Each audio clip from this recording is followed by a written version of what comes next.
Because I got two sides. My parenting side affected me a lot with one element, and it affected how I was in relationships.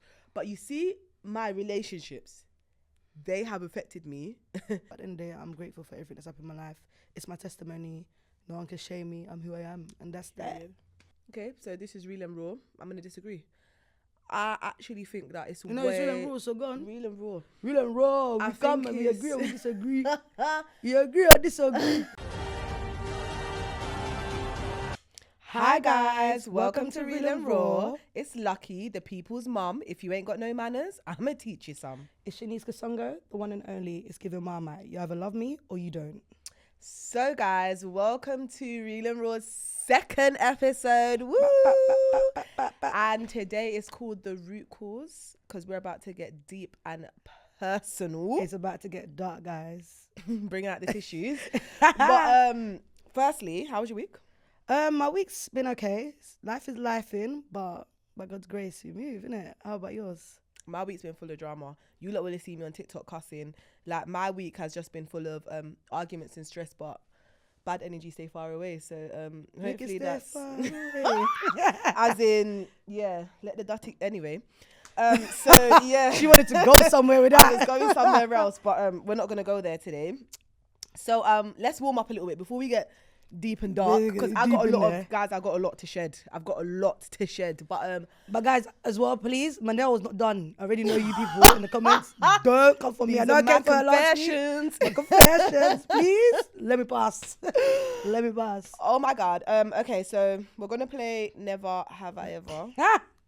We got the drinks, lots and loaded. Guys, I know I said I'm not drinking anymore, but I'm just for the podcast. Yeah, I have to be real. I can't be fake. It's for the podcast. I'm drinking Prosecco, and afterwards I'm going to have a cup of both. Let's go. So, okay, Never Have I Ever. She specifically asked me not to do this one, and I'm going to do this one. Lucky. That's so pathetic. Are you really going to do it? Never have I ever pooed myself.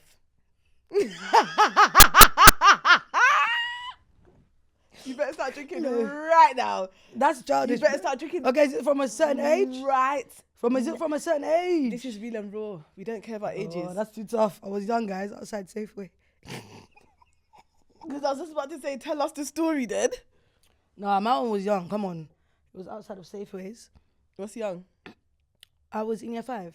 And my mum this is when Alicia was just born, and my mum had sent me to Wilkinson's. And she sent me, the trolley.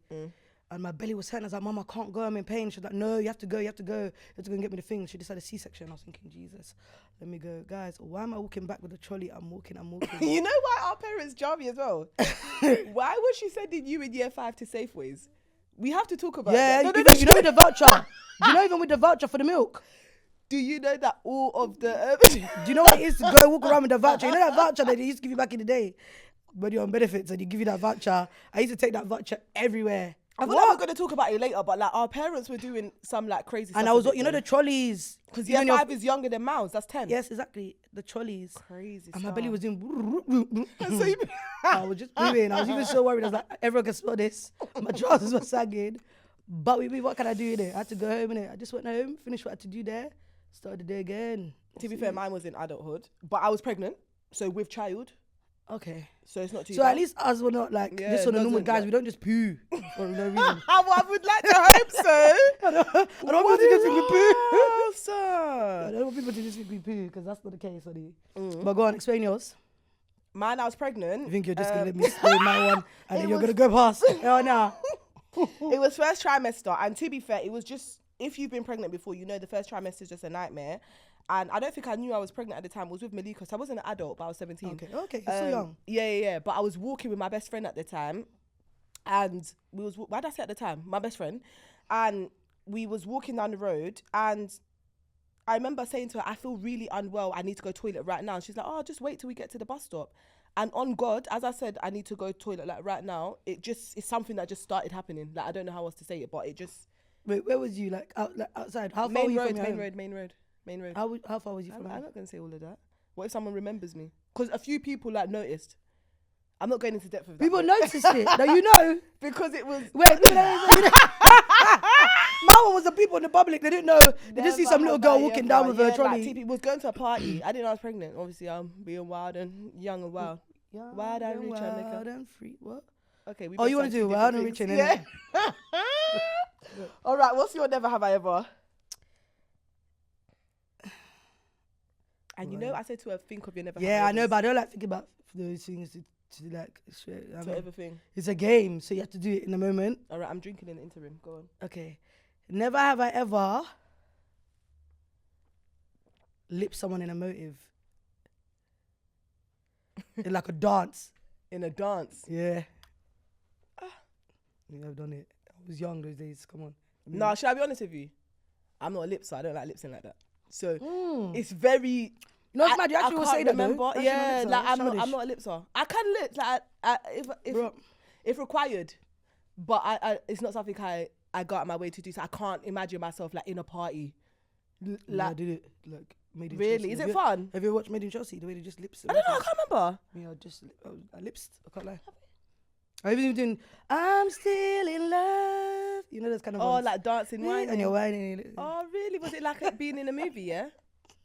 Really? Yeah, it was like a movie. Oh, that's Was it? so I can't lie. cute. All right. So why No, would you go it so is. deep as No, well? no. That's so Because cute. things like that, like when people have movie moments, I think that's beautiful. Like not everybody gets movie moments. Yeah, fair enough. I've had other movie moments, but I haven't had that. I haven't like been in a dance kissing. Does like the world feel like it's completely Yeah, it was gone? just like me and the person. That's it. Oh, I love that. I almost for said the you. name. You have to do me and the person. No, but why'd you have to go there? We're not going You there. have to do them. You do it. You have to do it. Should we do Go one on. more? Never have I ever. Yeah, go on. Okay, never have I ever lied to get a job. Come on. I actually haven't. Some qualifications yet. apparently I have. I never had that qualification, but I have it. HMRC turned Hey, it you away. know what I mean? I'm just joking. To be fair, I actually haven't.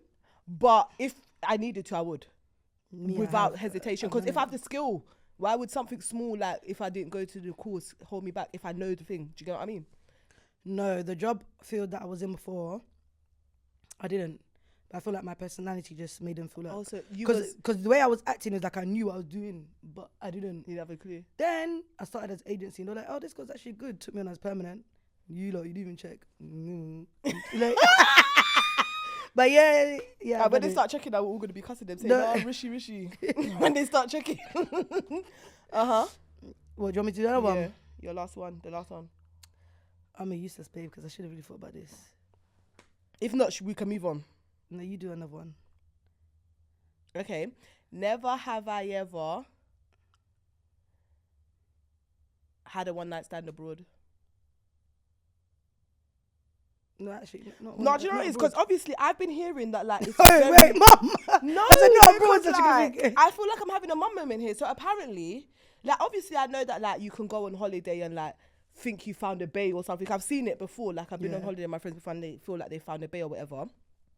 That I get, but like committing to intercourse is just crazy to me. So like I've when never I actually heard gone that like people on holiday and beat someone and yeah. and then that's in just fact, to it. be fair, actually, maybe till like my last holiday where I actually met someone, I never done it. Never And done I'm- like and bro, I was a bae grown- romances. I was yeah. a grown girl. I wasn't apparently it's really thinking common. about those things. I'm just thinking about let's go to the party, let's go And to have the, the fun, right? and at have the fun. Do beach. you know what I mean? And me, I'm a snapper, so I'm always thinking about like what I can snap and whatever. Okay, so no, I'm not thinking about that. I'm just thinking about when I get lit, I want to get when drunk. they get lit. I want at to the wine party. it, grind it. That's what I think about. I want to wine it, grind it, have a good time, da da da. Mm. So no, until like probably like the last holiday I went on, I actually met someone with vibing, da da da. Really? Then So whatever you had happened, like a happened. holiday romance? Yeah. Cute. Mm. Love that for you. I love that for myself too, but it's gone now. It doesn't matter. Real or raw? Real raw, so it's gone now, so it doesn't matter. Do you know what I mean? But yeah. So where we going now? I feel like we was always serious. Should I be honest with you?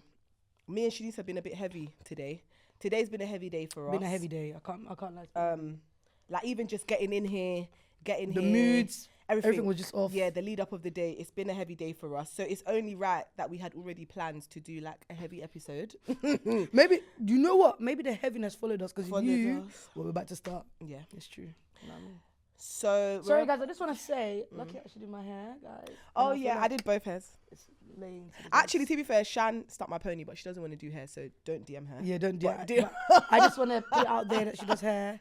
Elle's Hair Lounge. You don't know you. what to do, but yeah, go on. Sisters plugging sisters. That's so Yeah, cute. always. So today, like I said, the episode is called The Root Cause. The root cause. We are going to be talking about what events made us who we are. So we're starting off real big. We're starting off with what we feel contributed to making us the adults we are today. So like we've been, obviously everybody goes through a lot of seasons, a lot of events through their life, but today, or for this first part, we're going to focus on like what events do you really feel like have made you the woman you are right now. So not the woman you want to be, none of that. The woman you are today, like as you are in this current season you're in.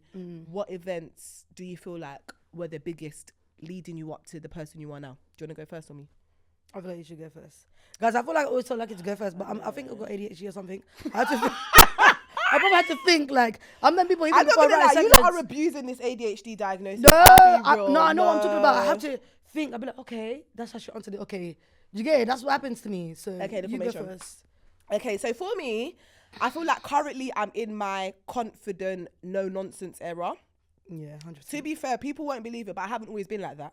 So actually, I was really submissive as a child. I was really like, as a young person, everybody knew me as, I was my mum's like, yes girl. Whatever my mum said, it was like, jump, like how high? Do you know what I mean? And I took adult authority very, very seriously. And I feel as though it's only when certain abuses happened in my life when I was just like, I can't survive and be this person, especially with the choices I had made. So obviously it's no secret, I'm a teen mum. I had my first daughter when I was 17. And I feel like for the life that I had chosen of being a teen mum, I very quickly realized that you do not have the capacity to be this like, yes, lucky person. Otherwise you and your daughter are going to carry last. So I very quickly learned to become like a very defensive person. Now, I'll be honest with you, the life event that I'm going to talk about that helped me to be the person I am right now isn't positive. And the person I am right now, I don't even necessarily know if it's my most positive character that I want to have. Oops, I knocked the mic. But yeah, it's the character I have right now. So when I was in a relationship, obviously I was a teen. The person who I got pregnant for also took my virginity. And so it was... you know, like a first love, like a whirlwind. Love, yeah. And First new event, because even just losing your virginity in itself is a whole, wow. Yeah, wake up and you feel like, I'm a new person. What have I done? Literally. So, So it was very like, wow, this is like new to me. And I think I let myself get carried away in the newness. And being someone who always looked at somebody else to tell me what to do, for me to know what to do, I was very quickly drowning, very, very, very quickly drowning to the point where I was accepting some ridiculous stuff. Do I get into that now? No. I have another question for that I want to, but I was accepting like the worst you could think of. I was accepting it. And I will never forget, it wasn't until I had been hit and my jaw had like lodged out. So I went to A&E. And when I got to A&E, the nurse was talking to me and she's like, obviously I've got the A&E doctor that checks you in first. They've asked me what's happened. So I said to them, I've walked into a lamppost. That A&E doctor, you know what, sorry, I don't want to laugh at that because it's going to sound like I'm guys, no, you know why? Because you know when you watch the movies and everyone goes, no, I got hit by a lamppost. I was that person. Or I literally fell down the stairs. And in your head it you sounds don't so actually, smart. until you know someone, obviously I know the story, but until you know someone, people really be making these lies. So I'm just going to say, guys, just check up on your people when they be making those excuses, because sometimes and I it's think real even tea. sometimes provide a safe space, like even because I feel like we live in a generation that's harsh. Grace doesn't exist anymore. Sometimes someone will tell you they're okay when they're not, and sometimes you have to just push a little harder, try a little deeper. 100%. Sometimes it's not just enough to have said, I asked and they said they was all right type of thing, because sometimes the pain you're going through, the only answer you have is I'm all right regardless. Do you know what I mean? But yeah, so anyway, I've turned up to the A&E doctor. I've told her that. She's not said anything, but she's given me a look, and I'm very good at reading auras, faces, looks. So I've realized, so already my brain is a bit paranoid now, because I feel like she thinks I'm lying. So then the next nurse that's come, she's being really polite or whatever. She's playing with my daughter a lot, because obviously I was with my daughter. And so they've asked me what's happened. And then I just remember it got really serious. So she asked me what's happened. I'm maintaining the story of the lamppost. And she just said to me, listen, I can't ignore the fact that you've come in here with a child. Yeah. I'm going to give you these posters, but if you ever return to this A&E, I am going to call social services. And I remember that day, there's something about the word social services that just clicked in my brain. Like, it was just like, okay, My daughter. like this isn't a game anymore. Like, you need to switch up your personality, or you need to do something different, because you're not a normal person anymore. You're not just Barbara's daughter sailing through life. You're a mother now. Like, you have to get it together. And so from that day onwards, like, I remember even like at that time, the person that I was with was like, rah, like, you're different, because I was not having it anymore. Like, I was not entertaining anything anymore. However, because I found that it saved me a lot, it then became, you know, when they sometimes say the bullied become the bully. I don't think I'm a bully anywhere near, but it Or made they say me hurt people. right. I became very volatile in that I don't give a grace. So there's no leeway with me, really. Like, if you're violating me, I'm on you. I want it sorted, and then I'm out. Like, there is no, and you can't be like that as an adult. So that's where I'm struggling currently in life, is that the thing that was so essential to me in a different season in life is now the thing that I want to change the most, because I'm in a different season now. I'm in a relationship that's healthy. I'm in a relationship that doesn't involve abuse. I'm in a place where I no longer have to protect that element of myself. However, I don't know how to let go of that protection type of thing. And so, yeah, currently where I am right now, I'm happy with my life, but I just feel as though with my personal character, I feel like there's a lot to work on. But I feel as though the trauma season is the season I'm living out now. I'm living out what was so essential for me to get through that now, but I don't know how to move into this next season that isn't filled with trauma type of thing. Do you know what's so funny? Even though both are traumas, the one I'm going to talk about is different. I think it's both in an element of our characters. You know, like right now I'm in a phase where when certain people around you don't understand why you do certain things, or they think you're just this kind of person because you want to be, but no, it's because it's from trauma, and people expect you to heal from trauma how they would. Or unfortunately, some people, everyone goes through stuff, but not everyone is on the same level.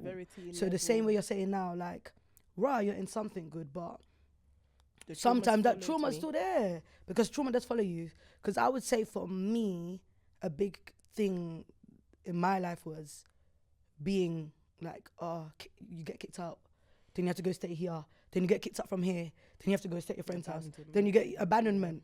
So I have abandonment issues, and I know I have it. Obviously, I've done therapy for it. You know that we could get deep with that. But it's like when you're a young girl, and I love my parents, don't get it twisted. But at that time, to my mum, I'm her first child. To my dad, I'm the first daughter. They don't really understand them as well. They don't understand our world. So when you're going out and all your friends are even going home later than you, but you're actually going on time. Like, I'm going home quite early, guys. Everyone's still out till 4 o'clock. Everyone's popping their cherries and doing the most. Me, I'm even doing jeje, but you're over abusing. I'll never even forget a time for me when I actually said to my dad, I'm actually going to church. I actually started going to church because I was so depressed that my mom had kicked me out and I had to live with my dad. It's not that I don't love my dad, but I grew up with my mom. That's where I grew up. So then it was like I was going to church, and then when I'm coming home, he's looking through my bag. I don't know what he's looking for. He's looking for stuff to see if I'm doing bad things, but I'm actually not. But that thing of like abandonment, like, it does affect me. That's why I feel like in my friendships or relationships, when people like betray me, act weird, and I know I do the most for you lot as friends, it really grinds my gears. It really fucks me off. I'm gonna be honest, it does, because I feel like more of you know my situation. You lot know I've had to go from house to house to house, and I want to just make it clear. I thank God, like right now I've got my own house. That's why whenever I go home, and it's paying, by the way, guys, everyone be like, why are you always like, I could cry, because when you've had to stay outside, or you've had to sleep at a friend's house, and you've had to have a bin bag, and you have to go here and you have to go here, and you don't know where you're gonna stay, it's the worst feeling you can ever have in life. And a lot of people don't know that, so everyone will see me on Snap and just think, yeah, she needs to live in her best life.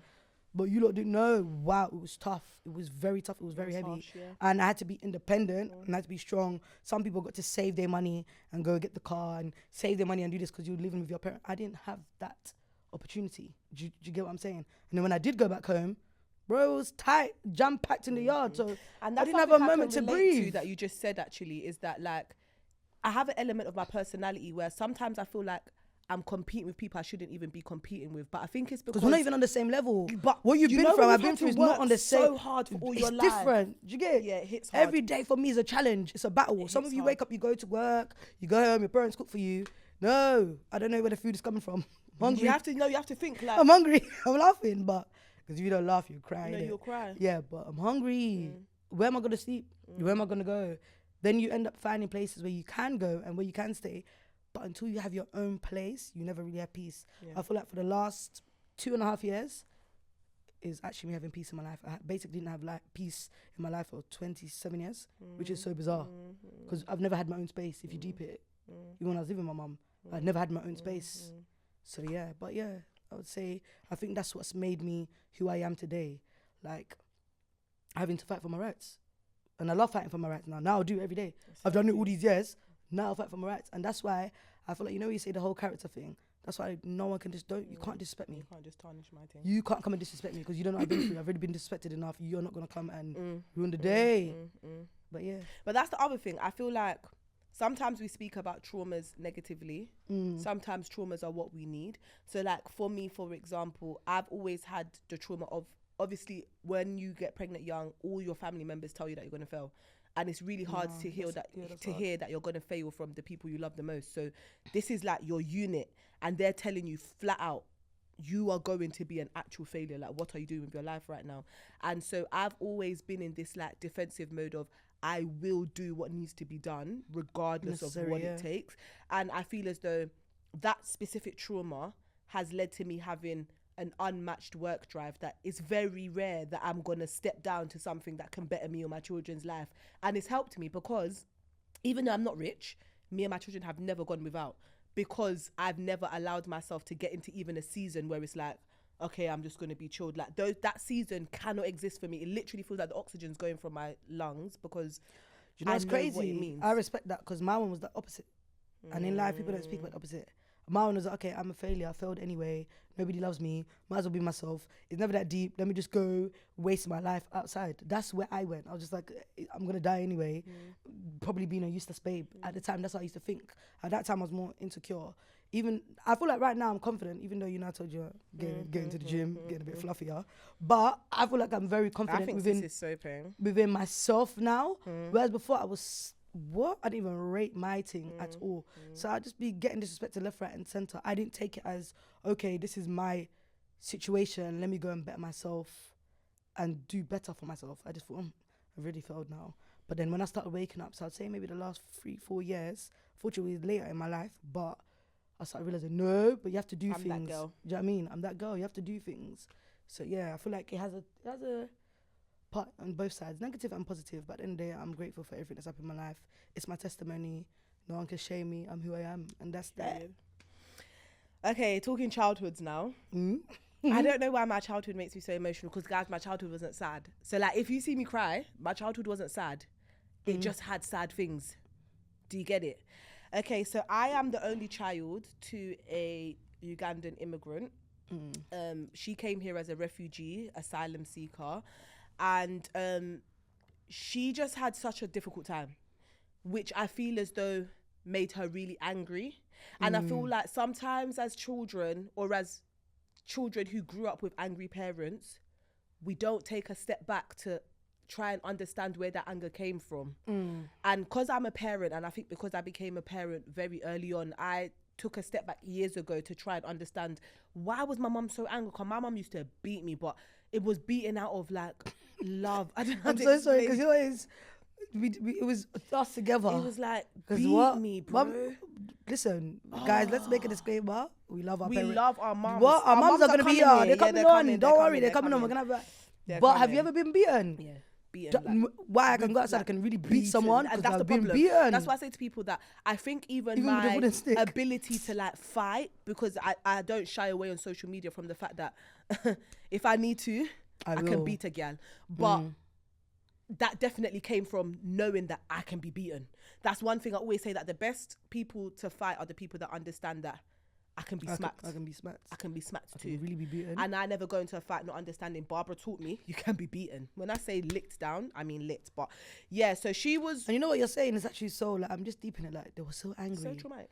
It was so traumatic because they were so angry, actually beating us. Do you know what you're doing? But I feel like even at that point, they didn't know what they were doing. But let me set a picture for you now. Obviously, me and my mum, I was her only child, so we were really close. I was a girl, she was lucky, and I've always been emotionally intelligent. I've always been, she was like, oh yeah, she was lucky. I've always been emotionally intelligent, so she's always been able to talk to me. And so from very young, I knew all my mum's problems. And I'm going to paint a picture for you as to why I think our generation of mums were going through something so bizarre. We talk about things like racism, feeling out of place, a security guard following you. But my mum came to this country and wasn't allowed to work, but had to work because she wasn't allowed to get benefits. So you can't get benefits, but you're not allowed to work, which means you end up illegally working because you have to eat. How can you not eat? And you've got a child. What are you supposed to do? So you start illegally working. These illegal jobs absolutely take the mick. Like my mum was working. I'm not even going to lie to you, yeah? It could be, my mum will come and verify. I was being left in the house by myself from like 2. I will never forget the day. It makes me so teary. One of my mum's work colleagues came to the house, yeah? And it was like I was a social experiment. So basically my mum, I think, had confided in the woman and said to her like, oh, we're suffering and my daughter stays home alone and she has to go toilet in a bucket because where we was living was like a shared accommodation. The toilet was outside, so I couldn't go to the toilet. So she was just, I think one day she just broke down at work and she was just explaining to this woman that my daughter wheezed in a bucket. And I'll never forget the day. I was like 5 or 6, but I remember this woman came to my house with my mum after their shift. I remember every morning my mum would come back. I was watching Teletubbies. And she walked in and it was like I was a social experiment. Like she couldn't believe her eyes. She couldn't believe this little African girl who was like, who had been locked in the house all night, who was like weeing and pooing in a bucket. But like, this was our reality. And I remember even at 5, I looked at her. She came in and all she did was stare at me. Like she didn't say anything to me. She didn't do anything. She didn't interact with me. She just sort of stared at me. And then I remember her like comforting my mum, saying to my mum like, oh, I'm really sorry you go through this. And I remember when she left, my mum broke down and I went to the kitchen and I picked up a glass and it smashed. And when the glass smashed, my mum had like an insane reaction. I'll never forget this reaction. Like she was so angry. But now as an adult and as a mother, when I look back, she was just so hurt. I think she was so hurt that she had broken down to this woman who just came to look at her child like a monkey in a zoo type of thing. So nothing, when I didn't come, didn't do nothing. Nothing. Like you didn't and then even. This 1 or maybe 2 glasses that we have has now smashed as well. Smashed. It's overbearing. It's overwhelming. And it was literally the straw that broke the camel's don't cry, back. Don't cry. No, because every time I talk about my mum's struggle, it just makes me so... People don't understand, like, I don't mean to get too serious, but like immigrants go through so much. Like I was talking about this other day with my auntie. Their life is unbearably tough. Like they live like animals. So like I remember me and my mum going to Croydon and we would like wake up at like 4 a.m. and we would get the bus to Croydon for her to go and sign on. And we would stand outside for like 2 hours and you would get to the front and the person would talk to you like you're scum. Shanice, like literally like you've just broken in.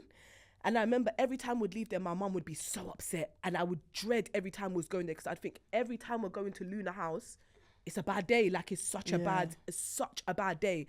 And when my mum finally got her papers, life wasn't even easier. But even as a child, it just made that little extra, I can breathe.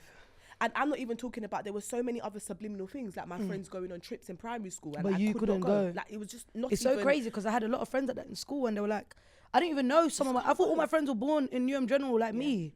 I literally thought everyone was born in the hospital I was in. And that's what's so weird. I came from Nigeria. Oh, I came from Uganda. I came from Congo. And I was like, what are you talking about? I thought everyone was born here. Until you're in year 7, you realise some people can't come on the school trip and you're thinking, what's going on? Like, no, but it's a lot, man. So, you know, when you speak and you speak about your mum and you speak about the experience, it makes you understand. This is why I'm not angry at my mum anymore for anything, because it makes me see, my mum went through some tough times. Like the way I respect my mum, I even stressed her out today, but the way I highly respect my mum is that Mummy, I really love you because you came. My mum came at 18. She came now, she met my dad. Do you know what I mean? Like, even before she met my dad. Young. They were young. Our mums are young. By the way, our mums are like best of friends, by the way. Yeah, literally. Literally besties like for life. So together, my mum came young. Obviously, she's had me by 25.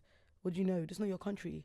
You've not been here your whole life. That's what I'm saying. People talk about relocating and they talk about how they're depressed and all these things. Imagine relocating to somewhere where they don't even want you, where they're literally saying to you that you can't. Do you know how many people move to like Spain, Dubai, but they're moving to a job, a house. People don't even look at them like they're. Do you know what I mean? And moving to somewhere where they hate you. They literally don't want you. They hate you. Okay. Like, literally. Like, who And is you're this? not making any money. I remember asking my mum, like, what gave you the endurance to like push through with this? Because We did. you was making chicken change. We did. Because I'll never forget when, so my sister underneath me, she's basically 5 years younger than me, 4.5 years younger than me. My mum used to work those, you know, those cleaning jobs, the when you go to look after the old people ever. I can remember so vividly outside of Greenpoint, and I don't live there no more, so I can talk about it. Greenpoint, have you ever sat at a window and you look and you're waiting and every car is going past? I'm waiting for her red Suzuki. She used to drive a Suzuki them time, red Suzuki. I'm waiting, I'm looking past. When is she coming?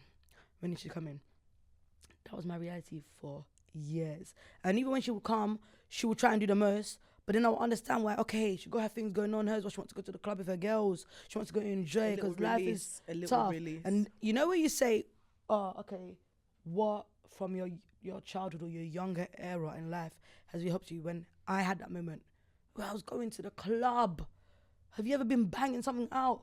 Drink like every day actively.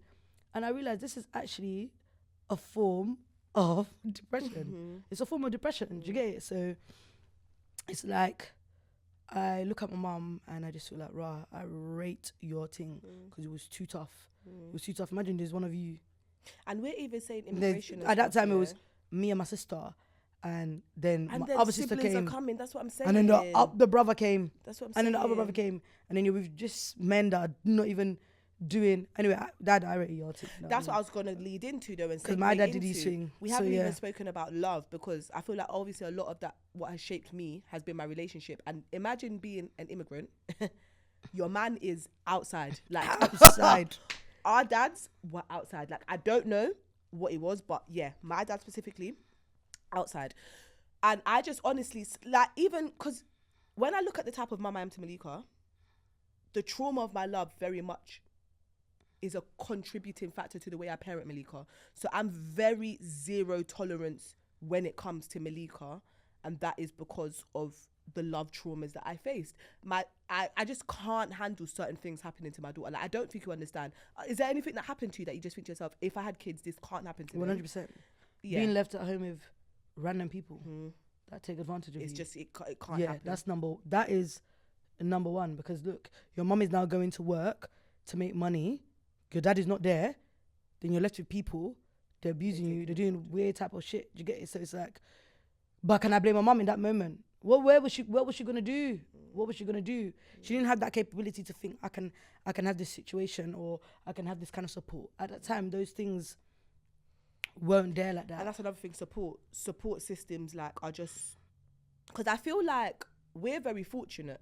We have large families who are easily accessible. So like, if you can't talk to me, you've got your cousins from your Congolese side. Yeah. You've got a lot of people who you, do you know what I mean? You got people who you can reach out to. Same with me. Like, if like my mum wasn't available, you wasn't available, I've got aunties, I've got cousins who I can speak to. And I just feel as though that has helped to shape who I am as well. Because I'll be honest with you, everybody who knows me knows my circle is my family. I don't have outsiders. Like, honestly, my best friend from school has been my best friend since year 7. You see one thing about me, I even love the same way. I'm very, very like a committed person. I pick my people, and if I've picked you, that's who I've picked. Like, my best friend has been my best friend from year 7. That's just that. My partners, I don't have frivolous small relationships. That's not me. If I'm in it for the long run. Like, I want to do this for a long time. And I feel as though that came from, number one, I didn't identify I had daddy issues until like last year. And I think being in a relationship helped me identify that I had daddy issues, because I always have been, I don't know, is it saying, okay, she had a different daddy experience to me. Her dad was not with her mum, but extremely involved. When I say Shanice's dad, my dad is, that's why I can't say nothing about my dad. I think 10. I'm actually a daddy's girl. 10. Like, my mum knows I love her, but she would even tell you, Shanice and her dad, Jean-Pierre, can't play with that man about me. I don't play with that man. I love my dad so much. I speak to my dad every single day. Even my dad knows what time I finish work. He calls me because he knows I'm going to walk down that scary road. When you don't pick up, my dad is calling. Like, literally, like, my dad's been there. Every parent's even in everything. But it was still his bad behaviours that affected things. Because you were doing betties with this one or this one or this one, we could have just said you're in the house. You still didn't live with us. So when you wasn't there, we had to still deal with mummy's trauma or what mummy's got going on. Do you know what I mean? So it was like, even though he was active as a father, I don't live with you. I don't live with you. So you're not going to see everything. You're not going to see when I dress up and I go to school and when I come back. You don't see that. But this is what I always say. In my opinion, I this is opinion based, by the way. Real and raw, we're always going to come in here opinion based. We're not scholars. Do you know what I mean? Scholars, yeah. But we're just sharing our experience. In my opinion and in my experience, not having a dad present makes you so vulnerable to so many things you won't even realize. So I've never been a crier. You see me and my best friend, one thing we always in secondary school, like when we would see girls talk, like being upset that their dad didn't come to something, we'd always be like, are you all right? Like, what is wrong with you? Honestly, I have a real desensitivity to things sometimes, and I had desensitized myself to the fact that I'm sad I don't have a dad. I had convinced myself that I wasn't sad, and in fact I was very much okay, and I didn't care. Like in secondary school, don't play with me, everybody who went to my secondary school knows I was the queen of I don't care. I would go into that single mum's token line for the free school meals with pride and act like I was so happy, but deep down inside, I don't even think I knew that that's how I was feeling, but deep down inside it was creating this vendetta inside of me, and it started to manifest itself in weird things. So I remember I developed like an unhealthy distaste towards lighter skinned women, which I only identified when I was like 25. Literally I was like 25, 26, and I was like, you know, Lucky, it's low-key weird that you always think that lighties don't like you. Like, that's weird. Like, why do you think that way? Like, why do you even think in this lighty, dark? Then I realised that my first relationship, I took it as like a replacement for that father relationship thing. And so every negative thing he would say to me, I just took it as like a negative fatherly thing, I think. Like it became engraved in me. And so my first relationship was quite toxic, and he used to make a lot of references to the fact that I was dark skinned and that he preferred lighter skinned women. And so just like that, I developed a complex for like lighter skinned women, and it just became really weird. And at one point I was like, whoa, this is something you need to work on. And it wasn't until later when I identified that actually it's not even this first love that's done this to me. It was the first ever love I was missing, which is that dad love. Yeah. Do you know what I mean? And it's left me to feel insecure about things. Sometimes I wouldn't feel pretty, and not in your typical way. Like no one could style me and tell me I'm ugly. That's the thing. Like you couldn't tell me I'm ugly, but sometimes I would feel ugly. Ugly for you. For like just within myself. Yeah. Do you know what I mean? Maybe I'm not the T. Yeah. Like for example, for me, even though my dad was around, I used to feel like watching my mum go through things with certain man, that's maybe why I tolerated stupidity. Absolutely. Do you get it from men? Like, okay, do you know what I mean? It's the norm now. You're seeing it becomes your normal. And I feel like that affected me a lot. And everyone be like, oh, but your dad's still around. But guys, I don't live with my dad. Do you understand? It's like, I don't go home and say, hi, daddy. I don't do that. I have to go home and it's a phone call. Do you know what I mean? And let's bear in mind, we wasn't in the social media thing like these are now where everyone's got iMessage and da-da-da. Our times you had phone box. Our times you had house phones. That house phone time. Do you know what I mean? You like house phone only stopped like the other day, by the way. Like I was a house phone babe for time. Even when I My was at first work the love other day and was on a house phone. I saw like an actual landline. I was like, oh, landline. Because Yeah, we used that. Do you know what I mean? Yeah. But I don't, people need to take into accountability that grace needs to be given. Because sometimes I feel like, even like with you on your TikTok, and when you talk and people come in your thing like, oh, why are you angry? Always angry, yeah. And when people come to me like, why are you always angry? Guys, it's not even anger, it's passion. time, yeah. I don't even think it's anger, it's passion. I'm even tired of people trying to... You don't know what is behind that my speech, passion. You don't know why I'm so defensive about things. You don't know why I'm so pro something. So don't come and tell me I'm angry. Because that's another thing I'm not going to accept in 2024. Don't call me angry. Because when I was backing your beef or when I was a rider, I wasn't angry. And that's why I'm so defensive in my parenting, because whenever people say to me like, oh, you're an angry mom, like even sometimes I have family members and there's things I want to deal with in my children's school, and they say to me, oh, you're so angry, and I say to them that I don't think anybody understands that, like, in terms of parenting, it's the most passionate thing I've got going on in my life, that every emotion that I display when it comes to parenting is so heightened. My happiness in parenting is crazy. My anger in parenting is crazy. Like every emotion that I experience as a parent is so insane. And I'm so protective over that, because I do feel as though my parents didn't protect me enough. That's just the truth. But not because I think it was out of ignorance as well. And that's why I go No, out of my 100%. way to educate myself about a lot of things. Do you understand? So, like, I'll be honest with you, Class A drugs scare me a lot. Like, they scare me a lot. I'll be honest with you. I don't even want to know about it. My irrational fear. I don't want to know about no Class A My drugs. irrational fear is a used heroin needle. I don't know why. I've never seen one. I've never come across one. But I have that irrational fear. Class A drugs are petrifying to me. I don't know why. I used to live in a building where there was the needles all over the floor. That's crazy to me. Imagine living That in a would building. you might as well like you're put me walking I'm in a the celeb. building. They literally Yeah, no, Down the- insane. that was my Insane. life. Down to the point people don't even speak about living in a house with 5 kids in a room. Do you know what kind of trauma that gives you? Mental. First of all, you have no time to even think by yourself. 2, you can't breathe. 3, it's loud all the time. You start getting used to loudness, and then when you go out, everyone's like, "Why are you so loud? Why is your personality like this? How come a personality not be like that?" I had to shine. I had to shine amongst 5. I had to shine. And everyone's trying to fight for their rights too. Everyone's trying to shine too. You get it? And it was like, don't get it. There was a lot of moments I love. Like we used to make like video clips together. Like there was a lot of banter. There was a lot of good times. There's a very lot of dark times. And I can imagine your mum being in the front room. Her she wants to rest. There's kids. But I was saying that this morning when I was talking about like the fact that young people these days obviously are really scary. And I feel like they're scary because I don't think anybody understands the mental implications of a lot of things. So like our parents will say a lot of flyaway comments like, oh, but in Africa, children don't even have water. But you can't compare the two. Because we have the water. Because we 'Cause are I don't living in know a what country I don't know where what it's like not to water have is water. free flowing. Exactly. And so our expectations, our water is Nike trainers. If you want me to be completely honest, what they're dying for there is our Nike trainer.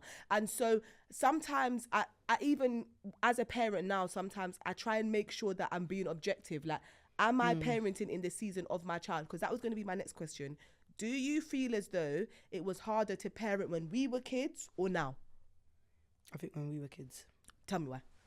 The reason why I think when we were kids is because our parents didn't have a lot of... That's when our parents were young. As much as we don't like to think about it, they were young. They were us now.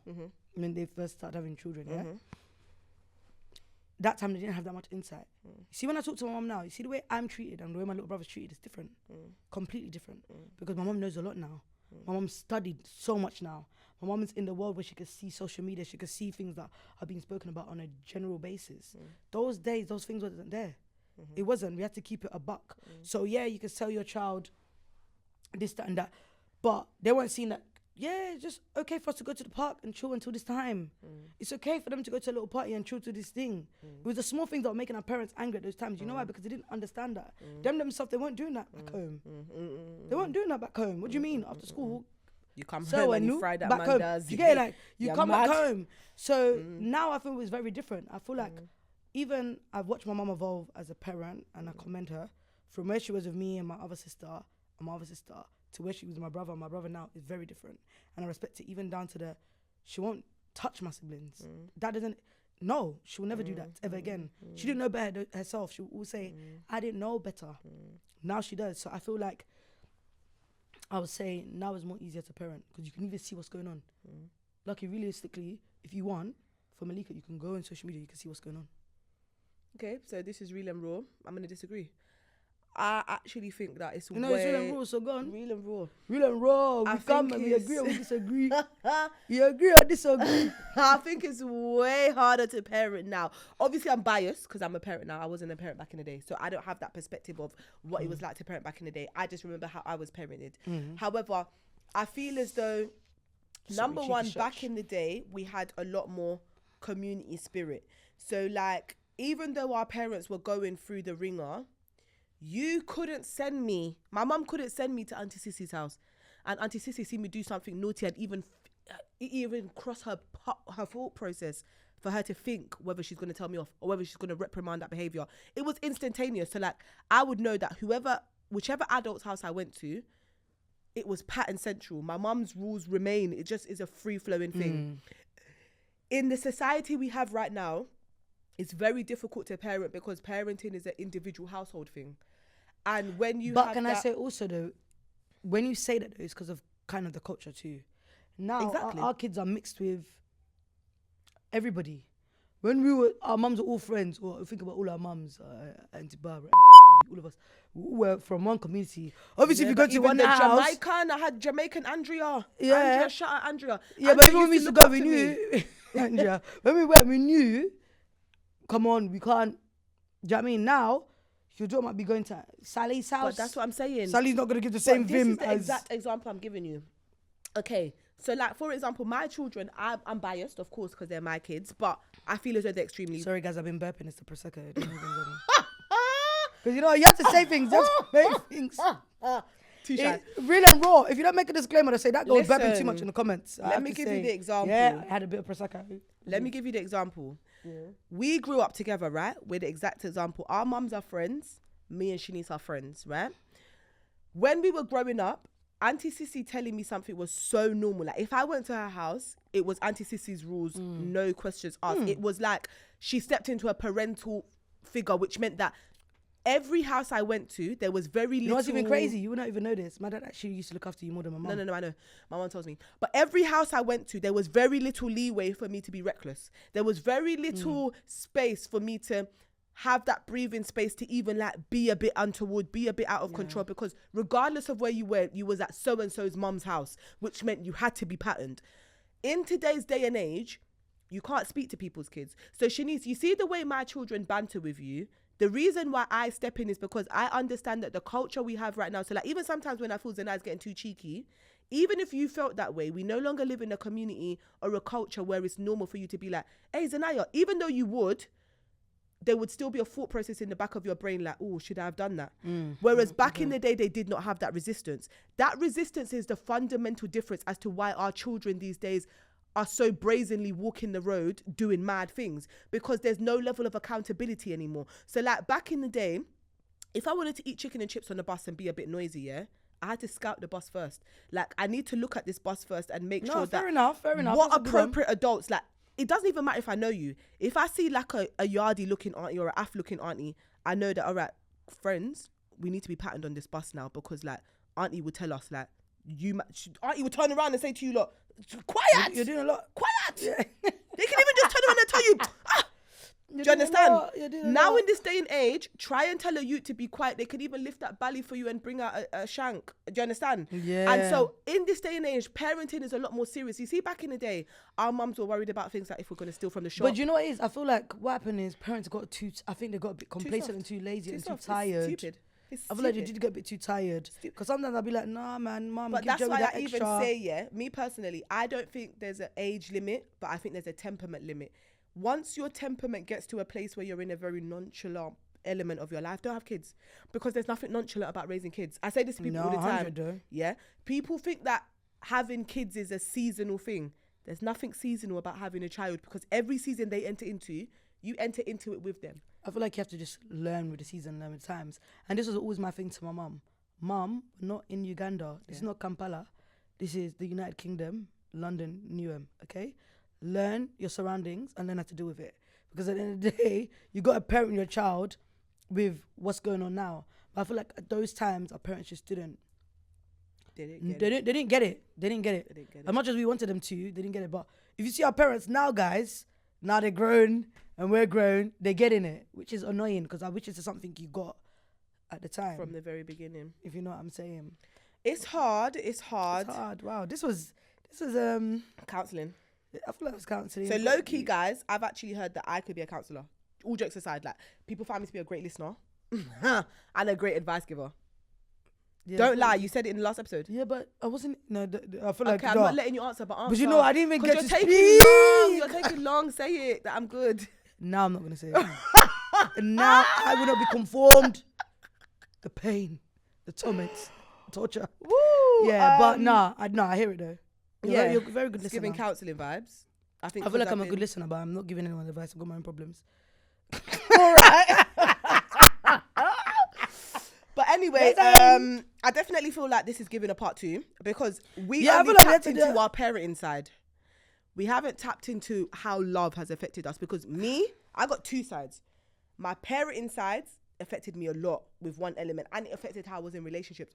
But you see, my relationships, they have affected me. Anyway, you just have to wait for the next episode because You do. you see the next episode. Make sure you tune in for the next episode, guys. But the next episode, we're going to have our guests. And I think for me, I'm ready to talk to my mum about my childhood traumas, how they affected my love. Mummy! I'm ready to have this convo with you, Mum. You're coming on next episode. I want to tell you guys how my Barbara and childhood Sissy. made me a victim in love, because I was a victim in Be love ready. until like 6 years ago, legit. So Mum's going to say, why did you talk about this? why did you put this Why did there? you put this there? We're sorry. Anyway, We guys, love it's you. real and raw. Okay, You and know the vibes. Make sure you like, comment, and subscribe. And guys, follow our socials. I hate that TikTok. saying. I told her that she's going to be the only person saying that's stupid. Because Like, she comment, hates subscribe. it. Someone hates it. And guys, stop asking where is it? Where is it? It's there. We're Like, here. comment, subscribe. Like, comment, subscribe. Follow the socials. Follow the TikTok. Follow the Insta. Follow the Take away